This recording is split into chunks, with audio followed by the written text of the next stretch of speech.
Relation between velocity of object and image.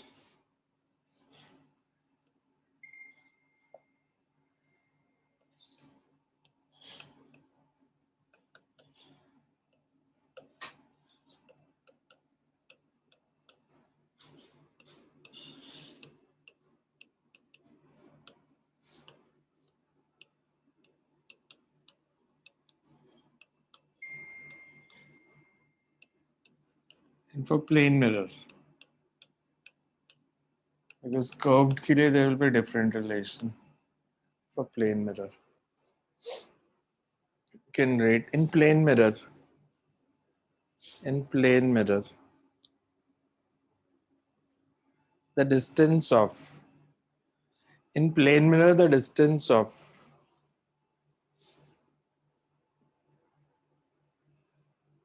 image from the mirror is same as distance of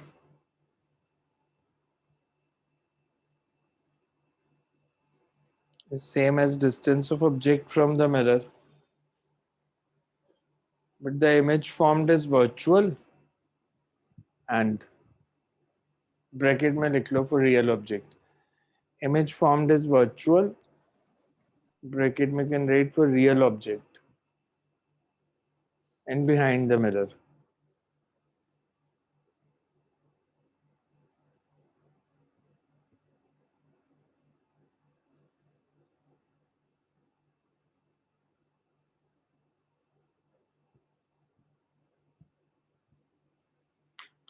मैंने ये क्यों लिखा real object? अगर आपको सिर्फ यही क्वेश्चन है, can plane mirror form real image?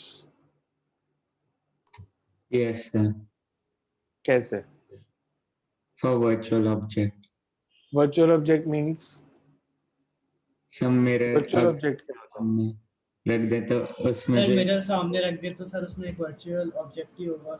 where the rays appear to converge. अगर हमारे पास कभी भी convergent beam होगी where the rays appear to converge behind the mirror, तो आप उस convergent point को virtual object ले सकते हो. So but normally हम real objects के साथ ही deal करते हैं, तो हम कहते हैं कि अगर real objects है तो हमेशा virtual image बनेगी. So you can write mathematically this implies that. Mathematically this implies that.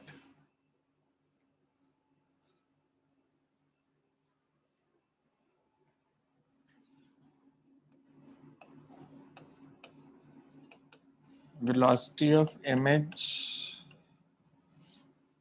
relative to mirror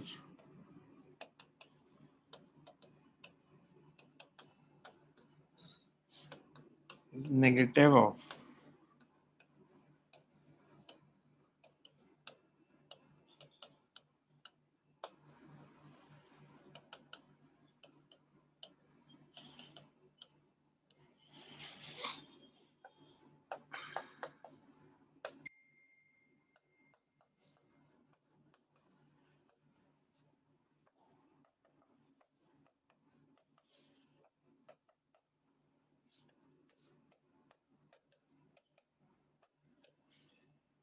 इसमें VI and VOR velocity relative to ground. ground. Your VI, VO, VM and these are velocities relative to ground. So we can say velocity of mirror is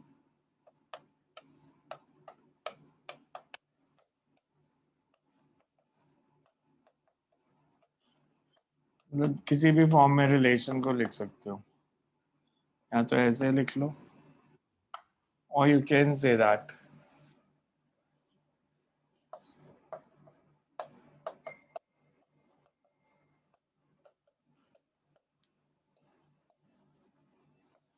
velocity of image is 2Vm minus V naught.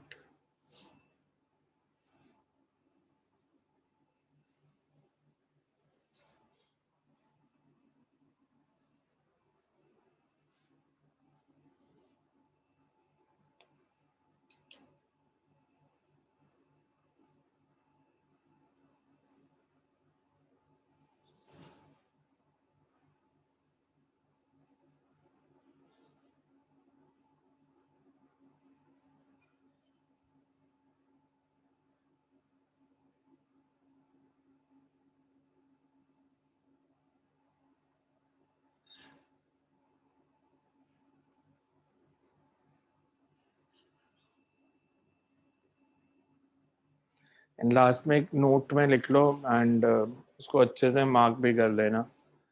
This relation is valid for. This relation is valid for component of velocity which is perpendicular to the mirror. This relation is valid for component of velocity which is perpendicular to the mirror.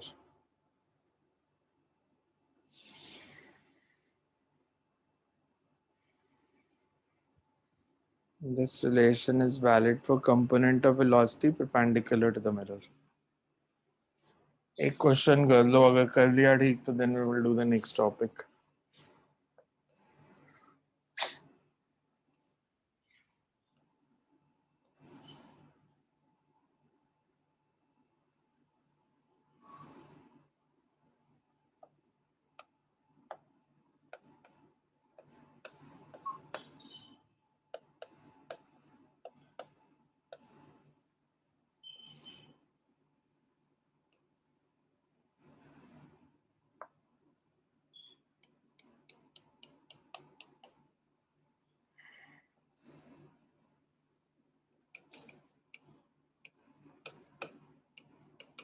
(30°, 5 meters per second.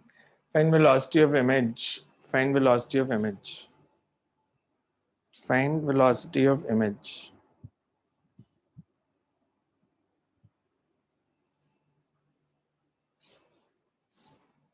इसकी velocity के दो components कौन से बनेंगे? इसकी velocity के दो components, ये 10 है तो this is cos 5√3, sorry 10 cos 60 है, गलत लिख दिया. 10 cos 60 will be 5. This will be 5√3. Similarly, इसके दो components, this would be 5√3/2. this is 2.5. find velocity of image. Find velocity of image.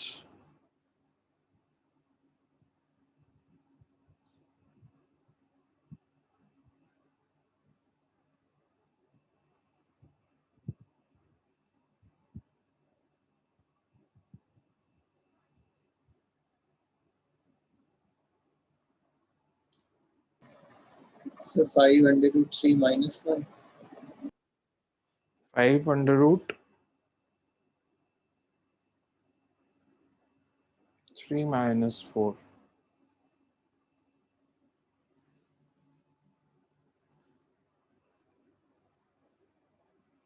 अगर मैं इसको देखूं पहले, So 5(1 minus velocity of object relative to mirror in perpendicular direction. This is 5, 5.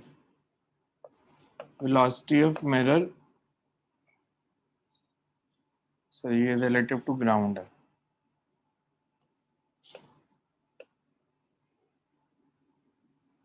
Velocity of mirror in perpendicular direction is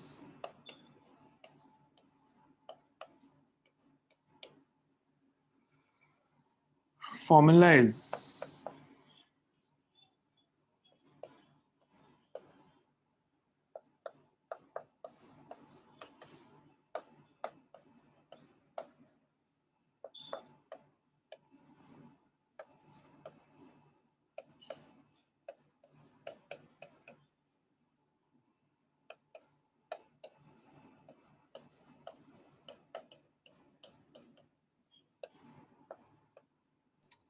some magnitude 5 under root of 7 plus 2√3 है. नहीं, velocity बतानी है हमें, magnitude नहीं बताना.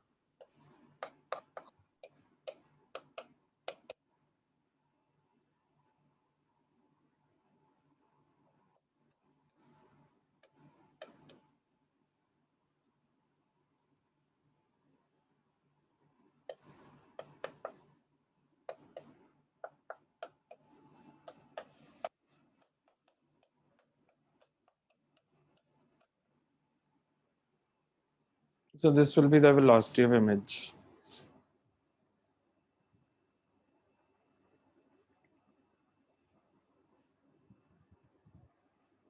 Clear है सबको?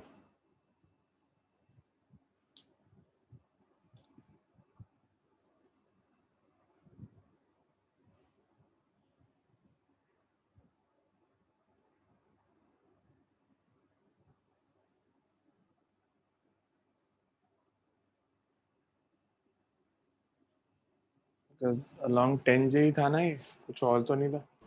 5 root 3 था. 5 root 3 था. Yes.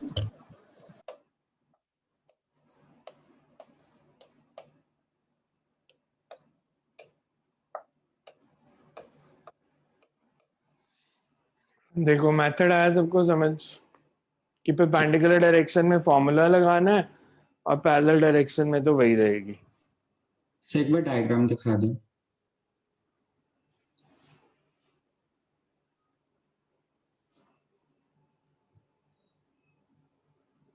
Okay sir.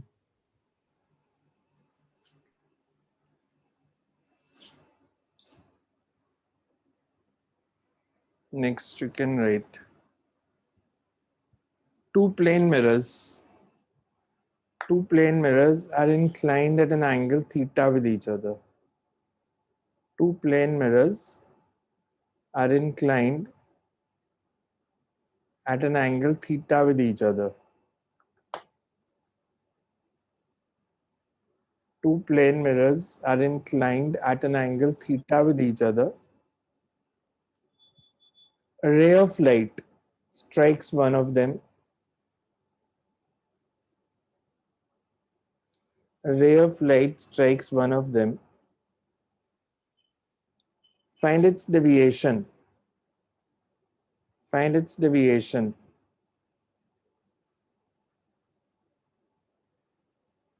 After it has been reflected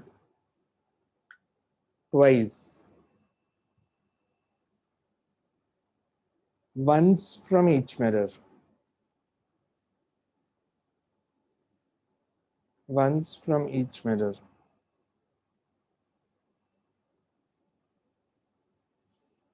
After it has been reflected. After it has been reflected twice, once from each mirror. It's more of a geometry question. Ray optics से इतनी लगनी है कि आपको principal लगाना है कि angle of incidence is equals to angle of reflection and whenever ray suffers reflection deviation in the path is 180 degree minus 2i. 180 minus 2i. तो वो क्लॉकवाइज एंटी क्लॉकवाइज देखना पड़ेगा. हमारे को ऐसे दिया कि हमारे पास दो मिरर्स हैं which are inclined at certain angle.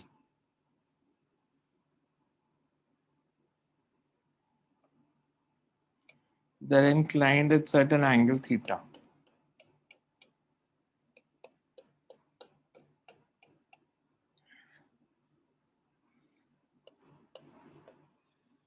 A ray of light strikes it.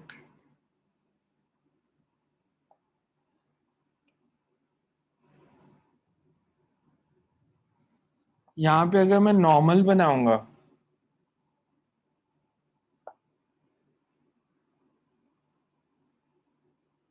तो this will be normal ray.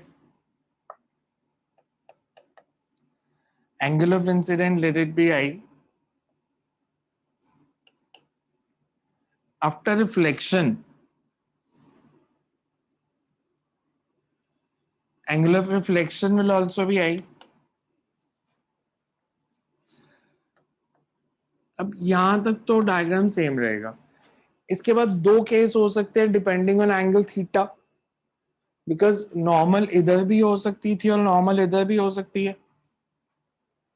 दो वे के बन सकते हैं ना. अगर मैंने जैसे बनाया डिपेंडिंग ऑन ये एंगल थीटा मैं कितना लेता हूं, मैं इस सरफेस पे नॉर्मल को ऐसे बना सकता हूं कि ये नॉर्मल है,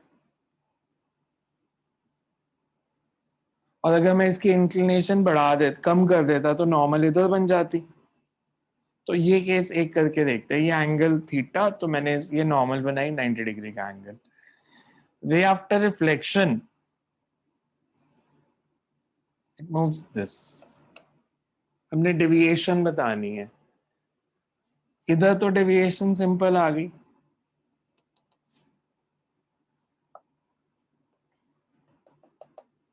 ये इसका एक्चुअल पाथ था, तो ये deviation clockwise anti clockwise, Clockwise. Clockwise.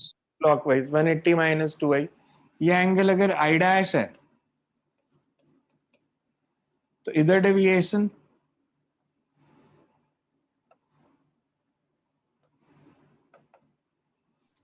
180 minus 2i dash. तो हमने बताना है it and the answer should be independent of i and i dash, because हमें क्वेश्चन में दिया था two mirrors are inclined at an angle theta, ray of light strikes, कुछ उसके एंगल के बारे में नहीं दिया, ना क्वेश्चन में आई दिया है ना आई डैश दिया है, तो answer should be independent of that.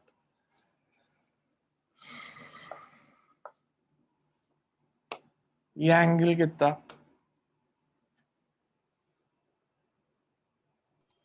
This angle, Psi. ये एंगल कितना, इन तीनों का सम 90, theta plus theta 1 plus 90 minus I, this should be 180। तो मेरे पास थीटा 1 कितना आ गया, 90 plus I minus theta. 90 plus I minus theta. First surface पे डेविएशन कितनी बोली थी आपने, 180 माइनस 2i। अब आई डैश कितना होगा फिर, I dash 90 minus theta 1. 90 minus theta 1, तो कितना है थीटा माइनस आई, सेकेंड सरफेस पे डेविएशन कितनी होगी, 180 minus 2i dash, that means 180 minus 2 theta plus 2i। Total deviation दोनों क्लॉकवाइज थी, एक क्लॉकवाइज एक एंटी क्लॉकवाइज थी,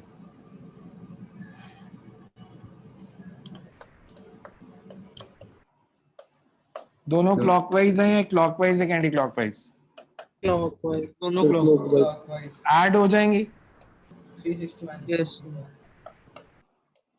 360 minus 2 theta, clockwise anti clockwise, Clockwise. Clockwise. But मैं इसको ऐसे भी लिख सकता हूं,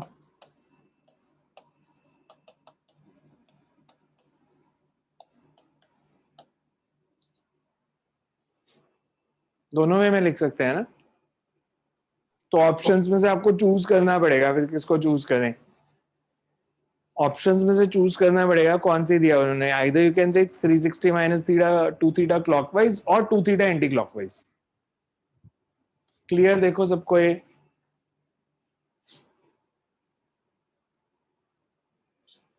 ज्योमेट्री लगाई है सारी की सारी, और फिजिक्स तो सिर्फ इतनी सी लगी है, angle i is equals to angle r. अच्छा, रिजल्ट सेम आता अगर मैं नॉर्मल को इंसिडेंस रे से नीचे बनाता या बदल जाता, अगर मैं ऐसे अगर मैं डायग्राम ऐसे बनाता, इसको एक बार ही सॉल्व करके देखो खुद से,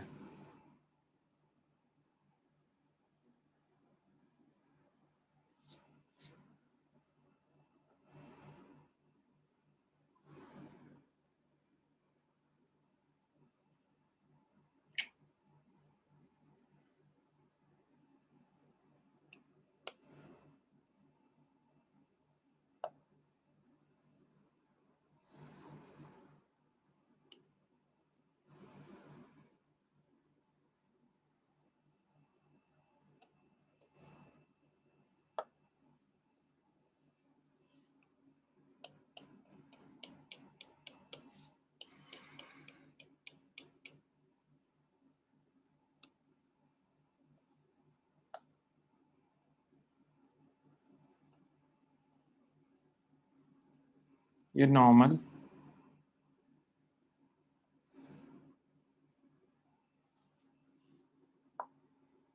ये नॉर्मल है सेकंड सरफेस,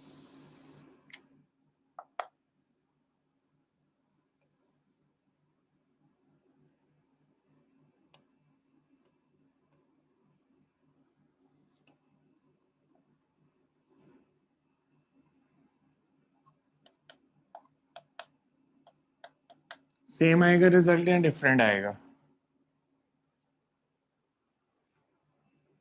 बिकॉज अब रे इधर जाएगी। ये डेविएशन क्लॉकवाइज या एंटी क्लॉकवाइज फर्स्ट सरफेस पे? clockwise. 180 माइनस 12। सेकेंड केस में Anti-clockwise. अब सब्ट्रैक्ट करना, है तो आप देखो आंसर सेम आ रहा है या डिफरेंट। डायग्राम बना के खुद से देखो सेम आ रहा है या different. It should be same, because paper में डायग्राम नहीं दिया तो आंसर डायग्राम पे डिपेंडेंट होना नहीं चाहिए।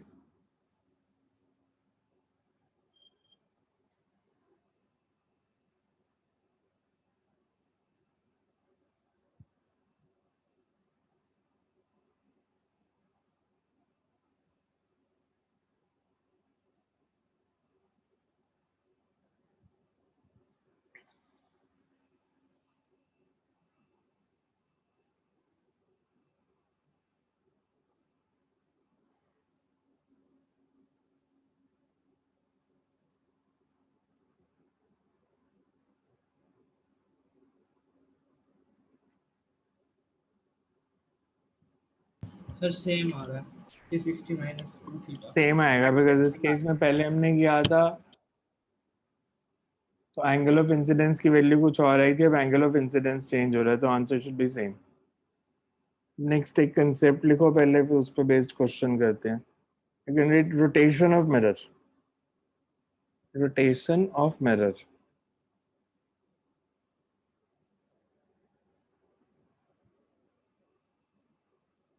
Right, for a fixed incident ray,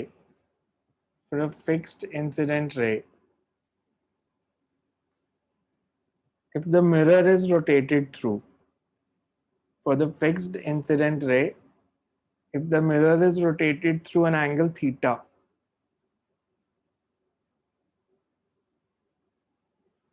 if mirror is rotated through an angle theta about an axis, if mirror is rotated through an angle theta about an axis,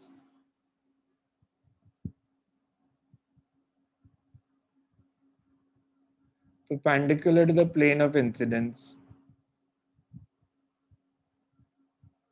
then reflected ray turns by an angle 2 theta in same sense. Reflected ray turns by an angle 2 theta in same sense. ये मतलब समझ में आया मैंने क्या बोला? कि अगर मिरर टर्न करेगा by an angle theta, reflected ray turns by an angle 2 theta. उसको मैं डायग्रामेटिकली प्रूफ कर सकता हूँ, आपको रिजल्ट याद रखना है। वैसे मान लो मेरे पास ये मिरर है and I have said for a fixed incident ray कि हमने इंसिडेंट रे को चेंज नहीं करना।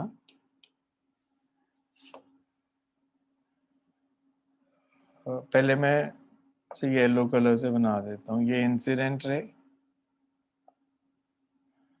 नॉर्मल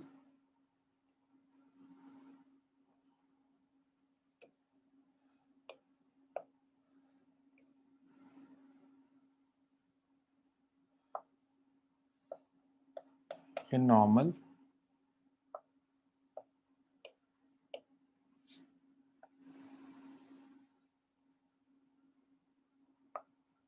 और ये रिफ्लेक्टेड रे से इंसिडेंट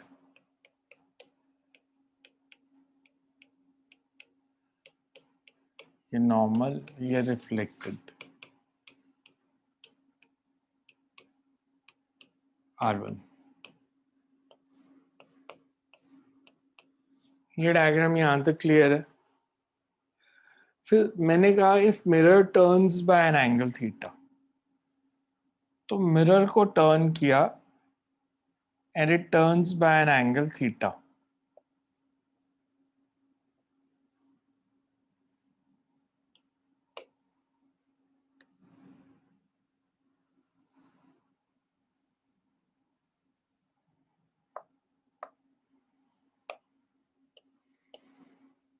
मिरर की ये न्यू पोजीशन होगी।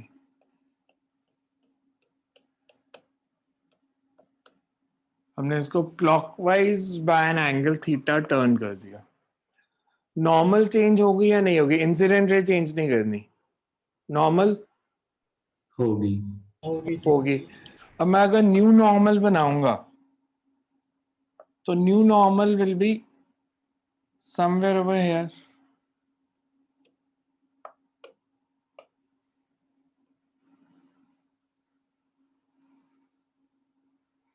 अगर मिरर टर्न करेगा by an angle theta, angle between two lines is same as angle between their perpendicular. perpendiculars। तो अब angle of incidence, new angle of incidence कितना हो गया? I plus theta. I plus theta. I plus theta.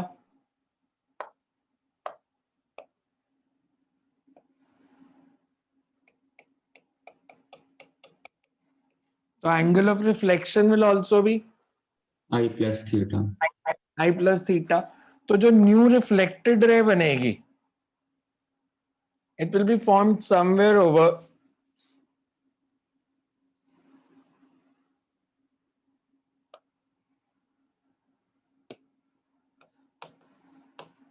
R2, और इसका normal के साथ angle I plus theta. I1 में और R1 में एंगल कितना था? 2i। 2I।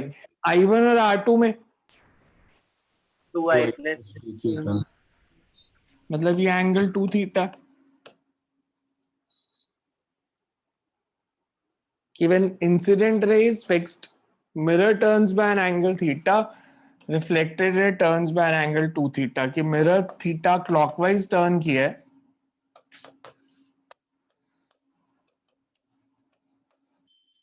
reflected ray 2 theta turn की है।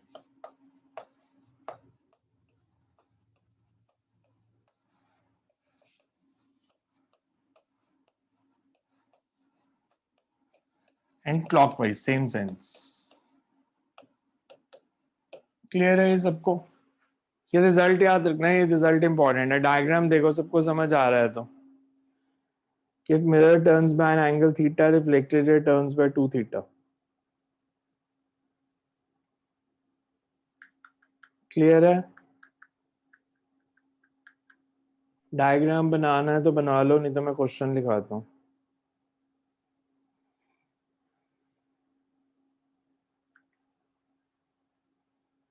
You can write by what angle the mirror must be rotated, by what angle the mirror must be rotated such that reflected ray is vertical।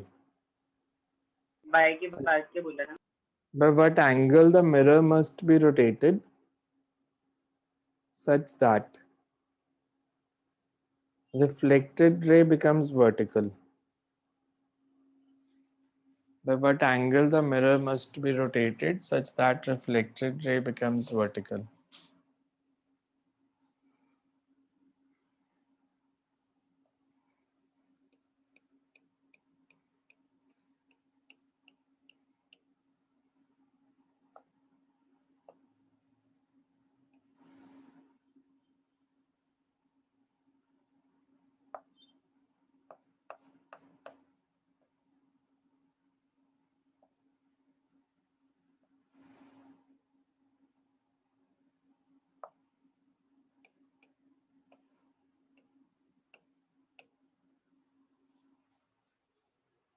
You have to discuss all the possible cases।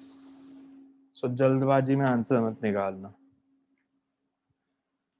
By what angle the mirror must be rotated so that reflected ray becomes vertical।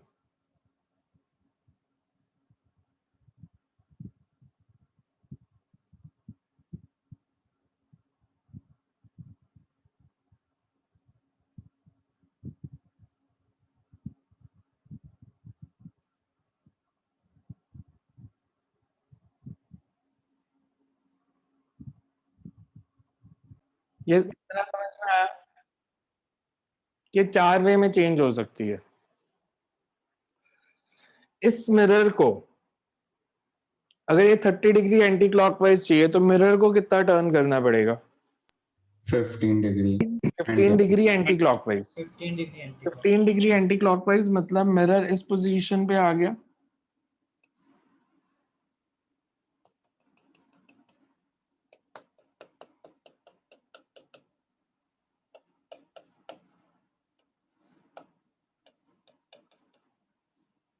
Fifteen degree anti clockwise. Possible है ये case, Yes, sir. हाँ जी है ना?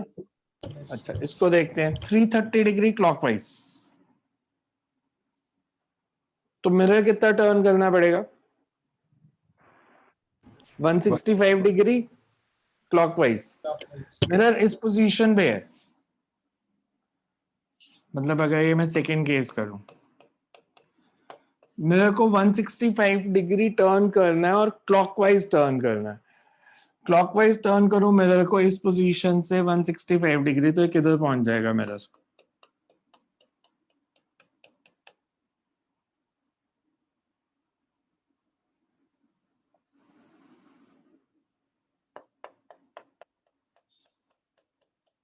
इसके back side पे फिर reflect. ये mirror की बैक साइड आ गई अब इंसिडेंट रे की तरफ, यस सर, तो यहां से तो रिफ्लेक्शन होगी ही नहीं, यस बिकॉज ये मिरर की बैक साइड आ गई।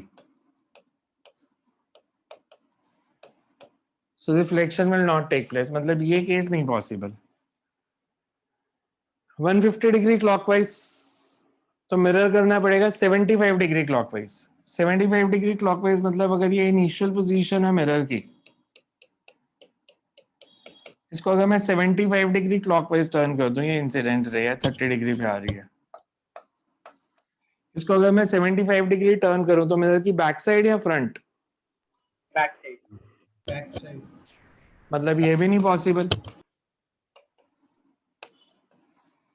इसमें भी मिरर की बैक साइड आ जाएगी, 75 डिग्री टर्न किया तो मिरर इस पोजीशन पे आ गया ना,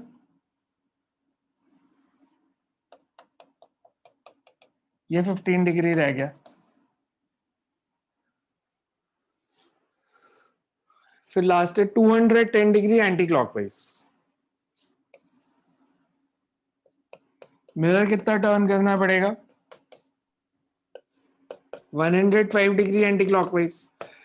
मिरर को अगर 105 डिग्री अगर मैं एंटी क्लॉकवाइज टर्न करूंगा तो पोजीशन कौन सी?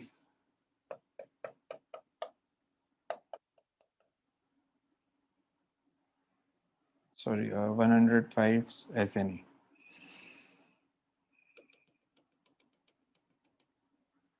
105 मतलब यहां तक हो गया 90 एंड 90 से थोड़ा सा ज्यादा।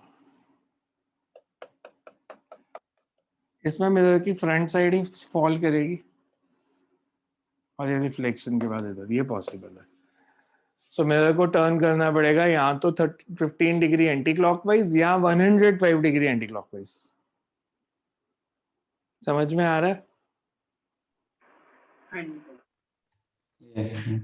सो दो केस पॉसिबल है, 15 डिग्री एंटी क्लॉकवाइज और 105 degree anti clockwise.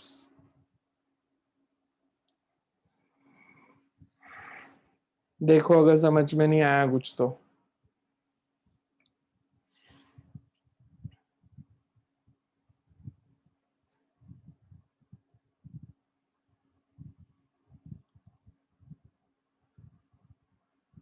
Next right.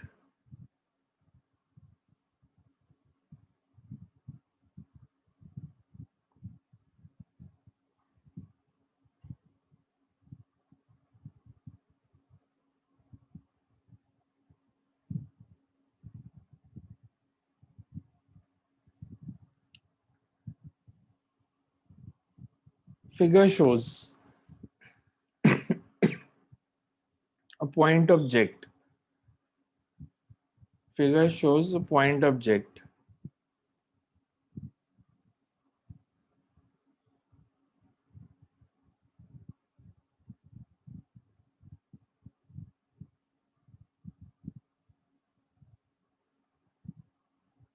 placed between two parallel mirrors.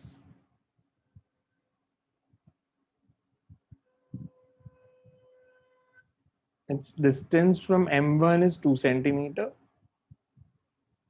and from M2 is 8 centimeter.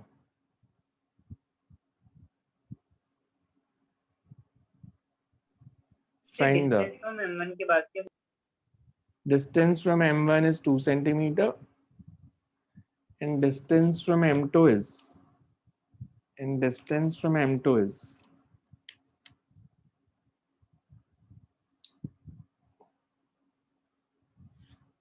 8 centimeter.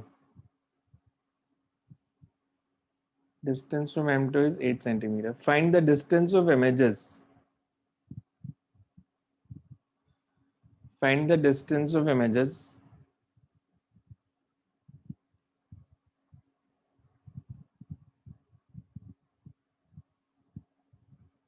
from the two mirrors, considering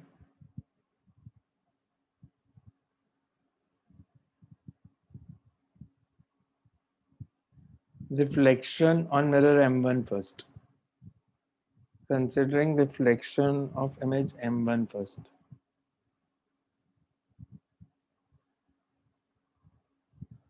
Bracket में लिख लो distance of first 4 images. Distance of first 4 images. Simple diagram दिया. हमारे पास दो plane mirrors हैं.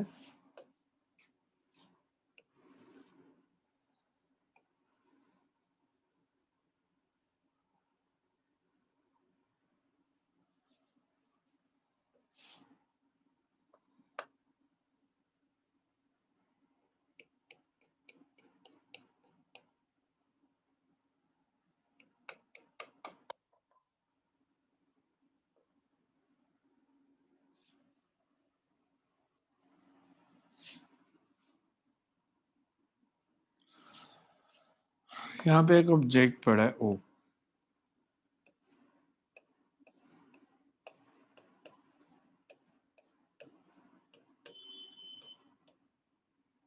जिसका M1 से distance है 2, M2 से डिस्टेंस है 8. पहली 4 इमेजेस जो मिरर्स में बनेंगी उनकी पोजीशन बतानी है, कहाँ बनेंगी.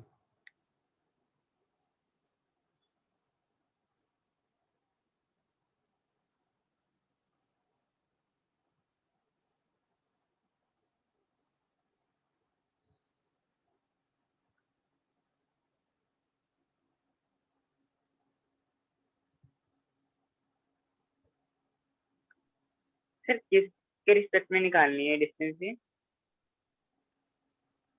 मतलब आप चाहे O से निकाल लो चाहे M1 से निकाल दो, मतलब तो है कि आपकी पोजीशंस ठीक होनी चाहिए.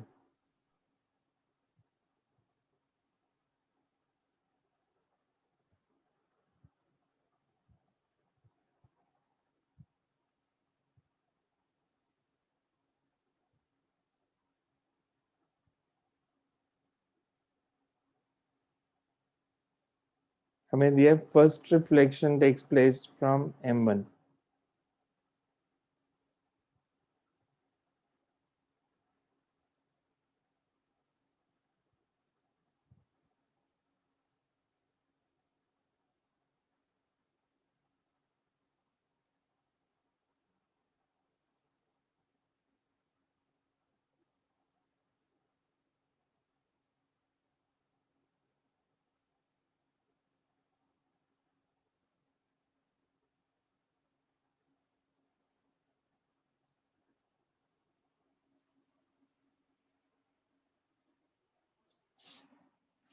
मैं एक का करके बताता हूँ आपको, फिर you can do similarly for other.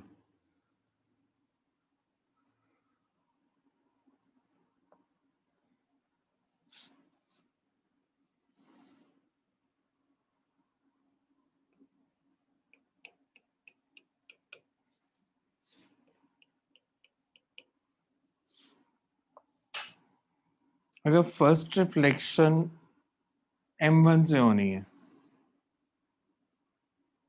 Light after reflection इधर जाएगी, पर इसकी जो इमेज बनेगी virtual, that will be object की फर्स्ट इमेज. ये डिस्टेंस अगर 2 सेंटीमीटर है तो ये भी 2 पे बनेगी। ये रे रिफ्लेक्शन के बाद इधर आ गई। अब ये M2 से रिफ्लेक्ट की और M2 से रिफ्लेक्ट करके इधर गई, तो इसकी इमेज कहाँ बनेगी?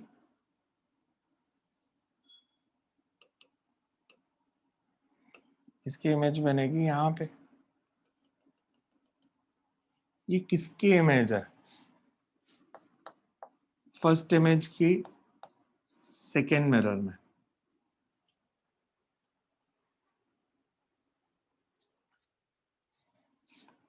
इसके बाद लाइट इधर चली गई, इसकी इमेज बनी इधर। ये इमेज बनी I12 की फर्स्ट मिरर में। डिस्टेंसेस कितने? ये 2 तो ये भी 2। अब बिना डायग्राम के भी हो जाना था, देखो कैसे। इसका IO1 का M2 से डिस्टेंस कितना है? 12 12 तो ये इमेज 12 पे ही बनेगी। हाँ जी। अब IO इसका डिस्टेंस M1 से कितना है? 22 तो ये इमेज 22 पे बनेगी। सिमिलरली अगर मैं M2 में रिफ्लेक्शन लूं, इसकी फर्स्ट इमेज M2 में किधर बनेगी?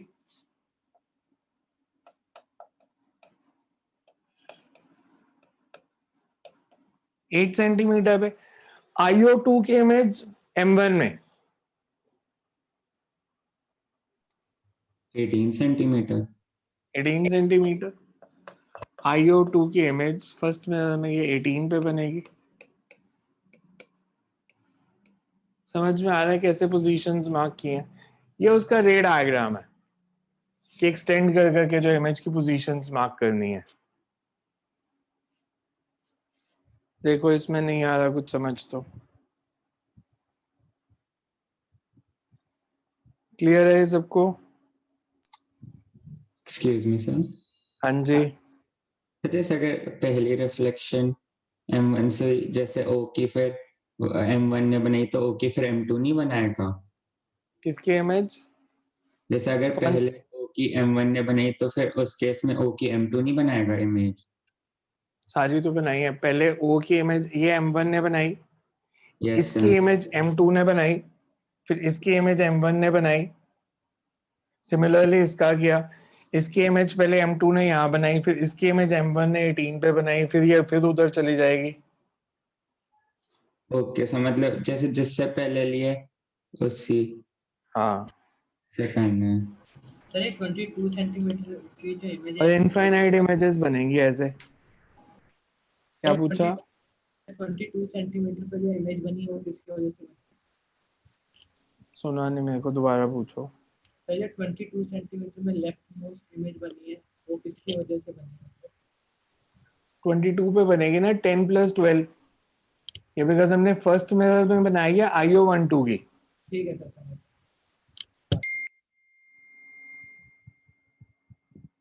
नेक्स्ट राइट, एक शॉर्ट लिखा रहा हूँ, उसको लिख लो। Number of images formed by two inclined mirrors.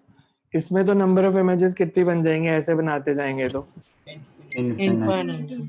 infinite Infinite. To generate number of images formed by two inclined mirror.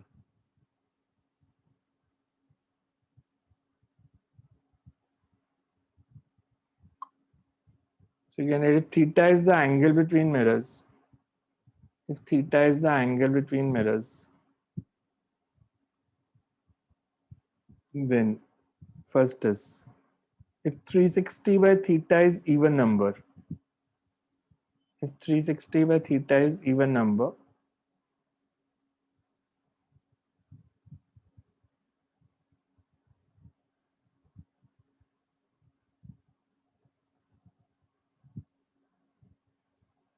the number of images are 360 by theta minus 1. If 360 by theta is even number of images are 360 by theta minus 1.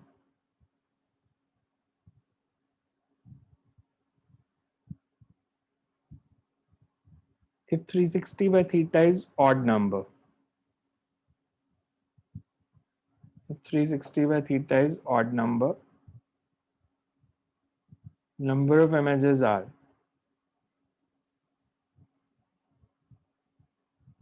(360 by theta minus 1).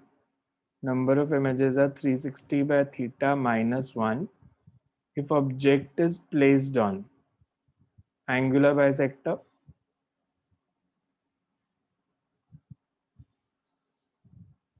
and 360 by theta if object is not placed on angular bisector.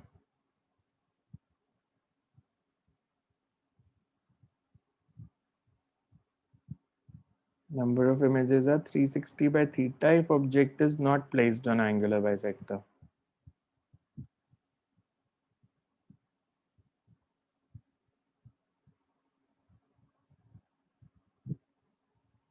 If 360 by theta is not an integer, next paragraph में लिखो, if 360 by theta is not an integer, then number of images are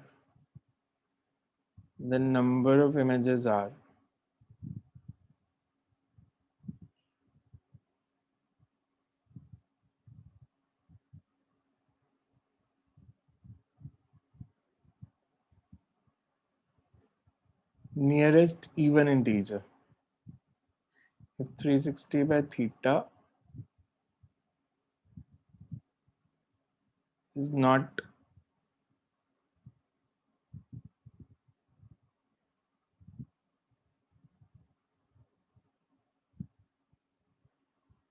integer, then number of images are nearest even integer.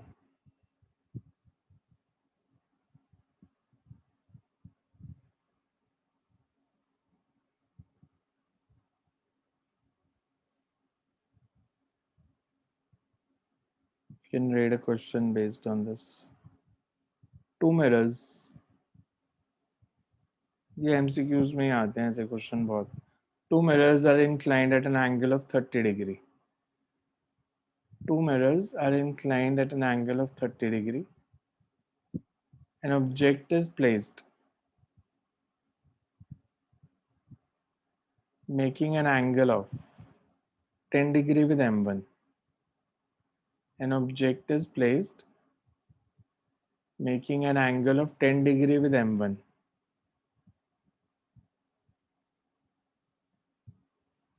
Find the number of images.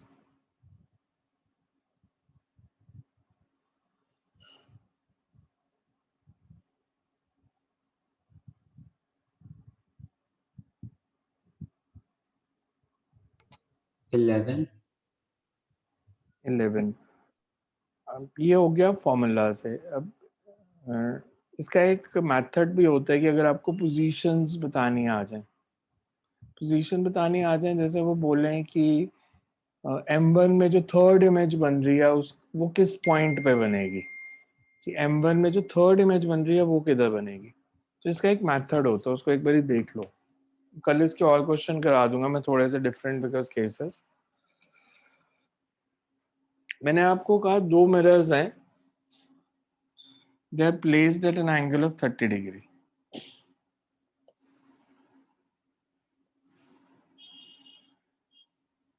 ये M1, ये M2. Object is placed at 10 degree from M1. तो मैं एक काम करता हूँ, मैं एक सर्कल ड्रॉ करता हूँ with intersection point at the centre.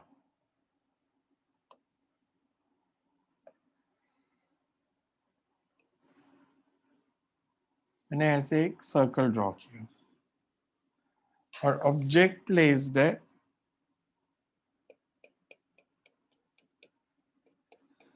Circle के ऊपर, मान लो यहाँ पे, और ये एंगल मेरे को दिया, दिस इज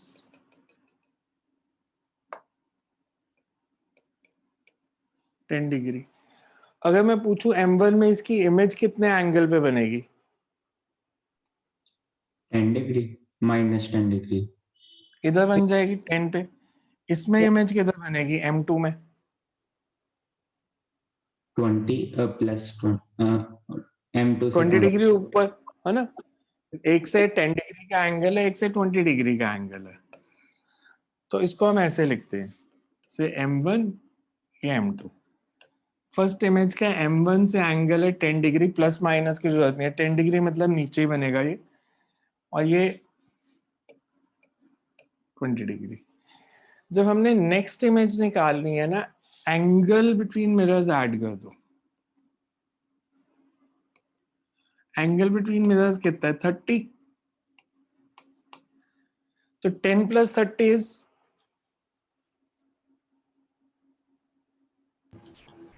40। तो इसमें जो नेक्स्ट इमेज बनेगी वो 40 पे बनेगी। 20 प्लस 30 50। अगली इमेज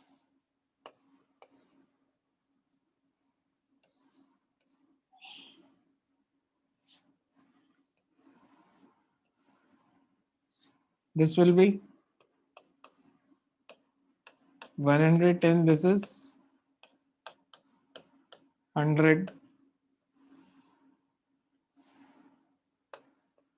130, 140।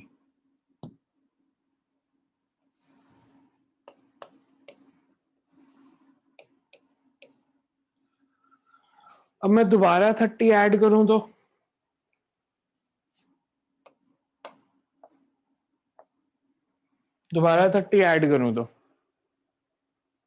एंगल 180 से ज्यादा हो जाएगा, तो वो नहीं लेना होता हमने। ठीक है, ऐसे 180 से ज्यादा एंगल नहीं लेना, तो यहां तक हम पहुंच गए। इन दोनों का सम देखो कितना है, जो लास्ट इमेजेस बन रही हैं, इन दोनों एंगल्स का सम 330, इसमें एंगल बिटवीन मिरर्स ऐड करो। 360। अगर ये तीन एंगल मिला के 360 हो गए, तो मतलब लास्ट इमेजेस कोइंसाइड कर रही हैं। कैसे? अब इसको देखो, ये M1 से 170 का एंगल कैसे बनेगा? M1 से 170 का एंगल,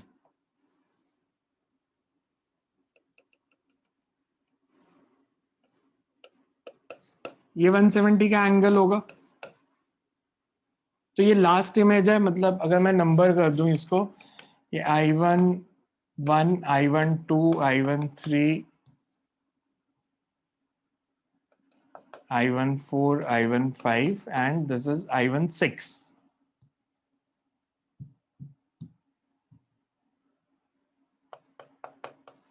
ये 6th इमेज जो है यहां बन रही है, M1 से 170 डिग्री का एंगल पे। ये 160 डिग्री का एंगल M2 से सेकेंड मिरर में जो इमेज बन रही है, मतलब I26 का यहां से 160 डिग्री का एंगल, तो इससे 160 का एंगल कितना बनेगा? ये 30 है, ये 30 है, तो 160 मतलब यही बनेगा जहां I1 6 बना, ये एंगल 160 का ही होगा, बिकॉज ये एंगल कितना हो गया? 150 150 प्लस 10, मतलब ये जो दो इमेजेस हैं, सॉरी ये नहीं, ये दो इमेजेस ये एक ही पॉइंट पे बन रही हैं, तो ये कोइंसाइड करगी, तो ये एक काउंट करनी है ना, इसलिए 5 इमेजेस ये, 5 इमेजेस ये, और ये कोइंसाइड कर रही है, तो टोटल 11 इमेजेस, 12 नहीं, इसलिए -1 किया था। पेपर में कोई नहीं पूछेगा आपसे कि -1 क्यों किया, मैंने आपको लॉजिक बताया कि -1 क्यों किया हमने, बिकॉज लास्ट वाले इमेजेस दोनों की कोइंसाइड कर गई हैं। समझ में आए?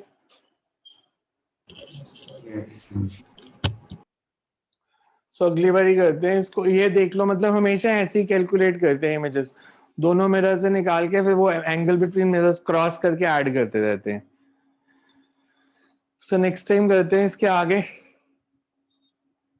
रिफ्लेक्शन थ्रू प्लेन मिरर्स के कुछ केस और करेंगे, एंड फिर कर्व पे जाएंगे।